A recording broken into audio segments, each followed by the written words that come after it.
Hello and a warm welcome to the news on NTA International, reaching you live from Abuja. I am Obiageli. Sincere apologies for starting a little bit behind schedule. And now the headlines.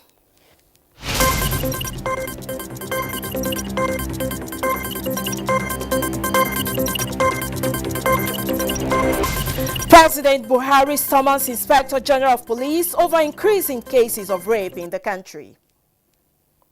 Federal government recommences evacuation of Nigerians abroad amid COVID-19 onslaught. Minister of Finance briefs Senate on power sector recovery plan. And World raises awareness on abuse of elderly as International Day is marked.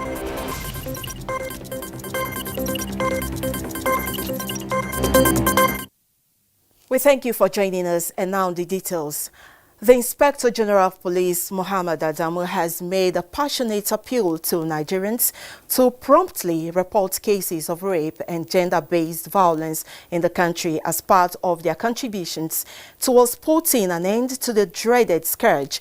This was while addressing newsmen after being summoned by President Muhammadu Buhari over the worrisome situation across the country. State House correspondent Adamu Sambo has the details. Although rape is not a new phenomenon in Nigeria's crime history, but the alarming increase in cases of the dreaded scourge in recent times, especially during the COVID-19 lockdown, leaves much to be desired. The Nigerian police so far from January 2020 till May 2020 recorded about 717 rape incidents that were reported across the country. 799 suspects were so far arrested, with 631 cases conclusively investigated and charged to court. And we have 52 cases that are remaining under investigation. And this worrisome development informed IGP Muhammad Adamu's summon by President Muhammadu Buhari for briefing. The meeting is a follow-up to the resolution by the Federal Executive Council to do whatever it takes towards stopping the heinous acts and bringing perpetrators to justice. Details of their discussions held behind closed doors were not made public, but the IGP, joined by the Ministers of Information and Women Affairs, told newsmen that the Nigeria Police is prepared to collaborate more effectively with other security agencies and NGOs towards ensuring that cases of rape and gender-based violence are dealt with appropriately. Just to tell you that government is doing something seriously to curtail this type of offense.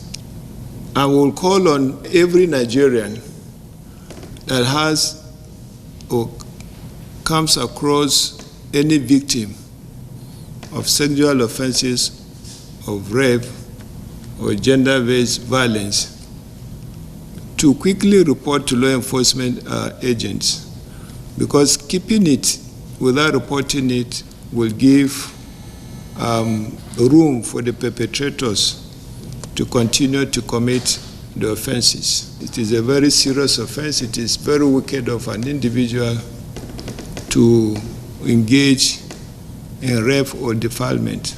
Some are doing it for ritual purposes. Some are doing it because they sit within the family and they see the victims and they feel the urge to go into it and do it. But such people should not be allowed to go scot-free. He expressed formal appreciation to NGOs and civil society organizations that have the capacity to deal with such offenses for supporting law enforcement agencies in the area of capacity building to effectively manage victims of rape and gender-based violence in Nigeria. From the State House, Adamu Sambu, NTA News. Now let's take a look at labor effort to avert job loss. In response to the impact of COVID-19 on health, livelihoods, businesses and jobs, a memorandum of understanding to avert job losses, promote enterprises and decent job creation has been signed by representatives of the Nigeria Employers Consultative Association and the organized labor to boost productivity. Emmanuel Ayimero, who witnessed the signing of the MOU held in Abuja, now reports. Going by the International Labour Organization estimates in April this year, about 1.6 billion workers in informal sector and 195 million in formal economy globally will be at risk of having their livelihoods destroyed due to coronavirus pandemic. This necessitated the coming together of social partners towards developing a shared perspective at mitigating the impact of the pandemic. We have therefore agreed to work together, having identified the various roles we have to play to ensure a sustainable post-19 economy and job security for the mutual benefit of all. It is very necessary, and that's why we have come together to sign a peace agreement that even if people are going to lose their job, it's going to be on reasonable ground. Labour, in appreciation of government's effort at containing the spread of coronavirus, wants issues of insecurity in parts of the country to be addressed so as not to be robbed of the gains already recorded in the past.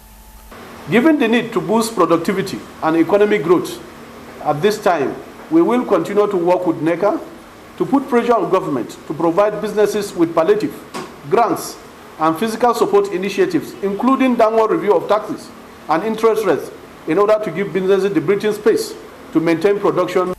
Both employers and workers' representatives pledge to imbibe the principles of social dialogue in addressing issues of industrial relations to boost economic activities across the nation. Emmanuel Ayimero, NTA News. And an update of COVID-19, global cases of coronavirus surpasses 8 million as Indian journalists are targeted during lockdown. Adebola Brooklyn Sunday is here with updates on COVID-19.